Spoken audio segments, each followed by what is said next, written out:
We're at number 6 of the top 10 Couple Money podcast episodes. Today's show is about saving a bundle. There are plenty of personal finance blogs that talk about cutting the cord and ditching cable. But what if you still want to watch your shows? Is there a way for you to have your cake and eat it too? A phrase I hate because why bother with cake if you can't eat it? Brad from Internet TV Boxes came on the show to discuss streaming media player options that fit different budgets. I hope you enjoy and save a ton of money with this episode. Welcome to the Couple Money Podcast. If you're looking to become financially free together, this is your show. Here's your host, El Martinez. Welcome to the show. Years ago, my husband and I noticed that our cable TV bill was creeping up. Watching our budget and seeing that we didn't need that many channels, we went with the basic package. Slowly though, even that minimum package, the one with the broadcast channels and a few extra ones, was starting to get pricey. Tired of spending money on things we don't use, we began to look at alternatives. Eventually, we decided to ditch the cable TV altogether. We now use a Roku, and along with our subscriptions, we have a ton of shows and movies we can watch for less than $20 a month. If you're looking to make the same leap, today's show will be awesome. Brad from Internet TV Boxes is going to help us find an affordable solution using streaming media players. We're going to look at how he and his family have managed to save $1,000 and still get the TV and movies they enjoy. We'll talk about a few of the options that are out there right now. And we'll discuss how you can create your own setup tailored for how you watch and want to catch your favorite shows. I hope you enjoy.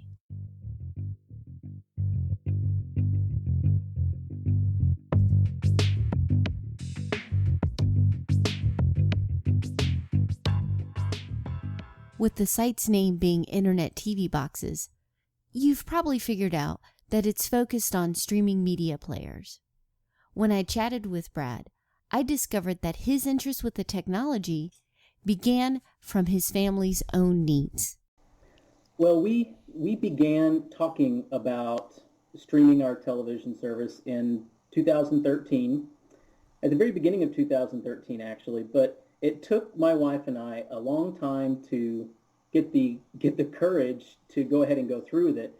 It took about a year actually. It was fall of 2013 in November, and we got a bill in the mail from Time Warner Cable, and it was for almost $160. And it was every month they were increasing our cable television rate, and it was the straw that broke the camel's back, I suppose. And I began seriously talking with my wife about what our different options were, and removing our. I didn't know that it was called cord cutting at the time.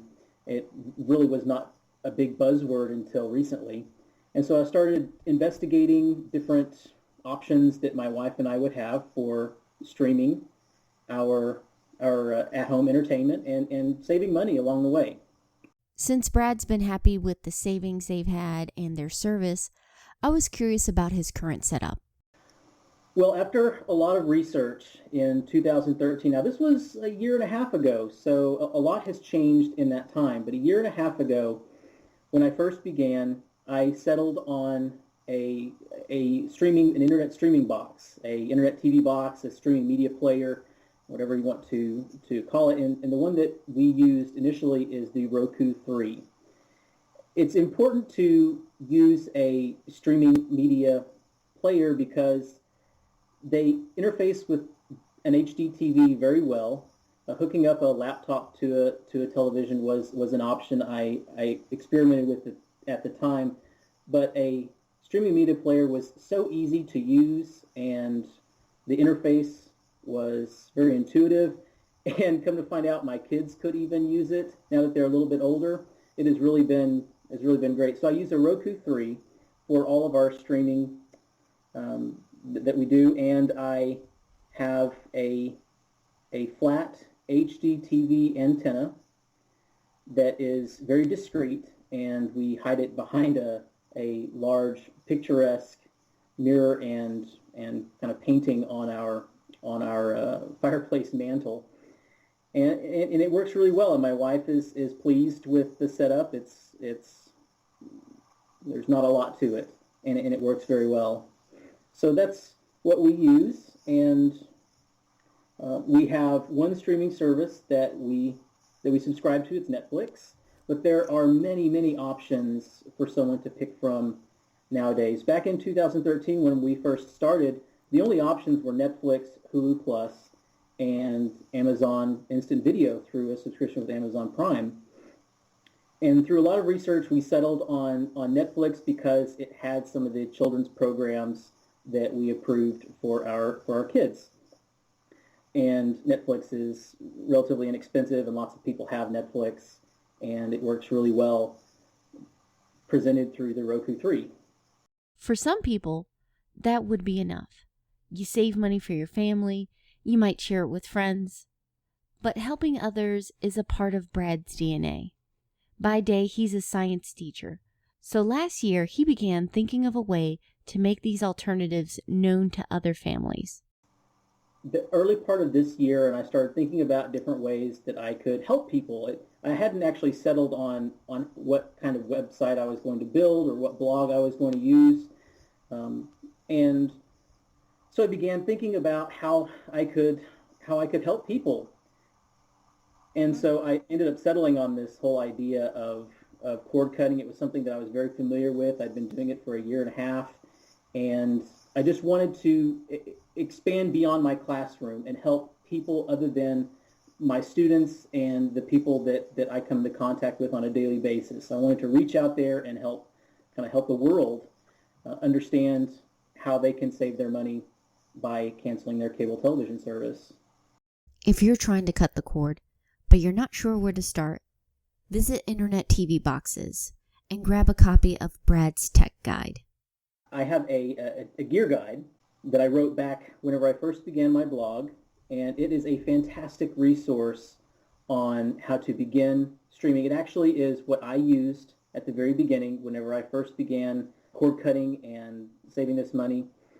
The first year that I cut the cord by using the instructions in my gear guide, my family saved $1,395. That's including the streaming like Netflix and any others that we had along the way. And so that money now, it's been a year and a half now, and today we have saved $1,996 using the instructions and the equipment described in my tech gear guide that's available on my website at internettvboxes.net. Sometimes it seems like it's a big hassle to cancel your cable. After all, some companies may charge you a fee if you decide to reactivate it. But there are ways you can test the waters out without spending money.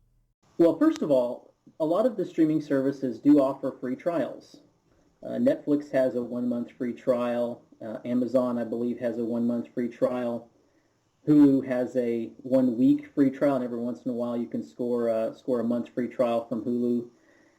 So those options are available. When I first subscribed to Netflix, I didn't know how long I was going to have it. I didn't know if I was going to keep it or subscribe to it long term. It ended up that we really loved it, and we decided to subscribe to it long term.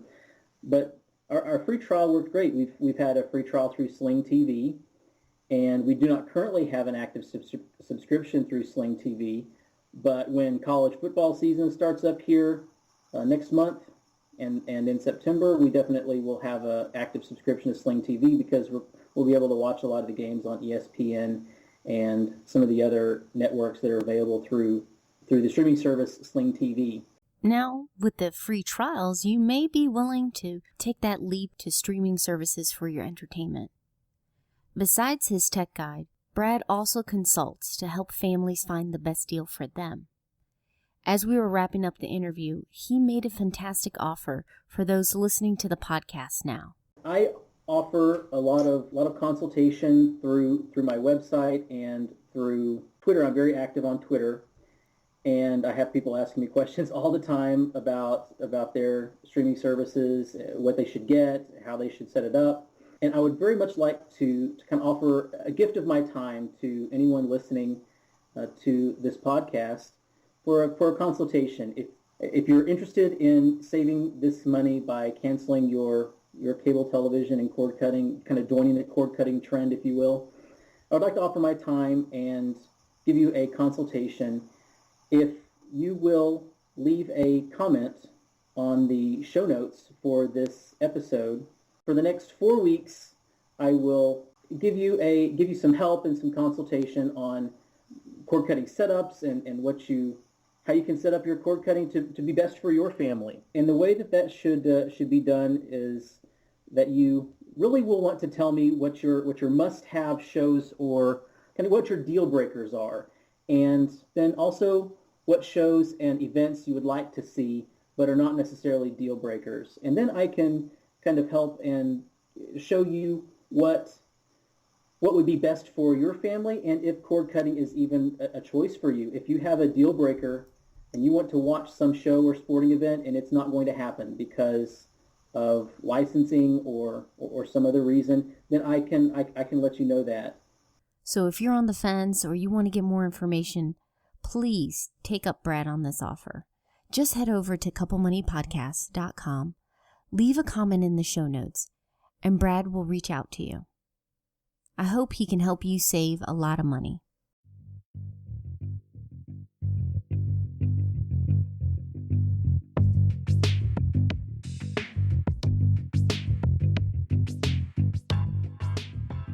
Special thanks to Brad. Please check out his site at internettvboxes.net. And thank you for listening. If you haven't already, go ahead and subscribe to the Couple Money Podcast. You'll get the latest episodes as soon as they're released. Plus, it's easy and free. We're on iTunes, Stitcher, and some episodes on SoundCloud. You can also leave a rating and review of the show on any of those sites. I'd love to hear what you think, so take a minute when you have a chance. The feed is also available on couplemoneypodcast.com, so you can grab it on whatever service you prefer. You can also leave any comments and questions for Brad, and if you have an idea for a future episode, go ahead and leave it there. Take care and have a wonderful week.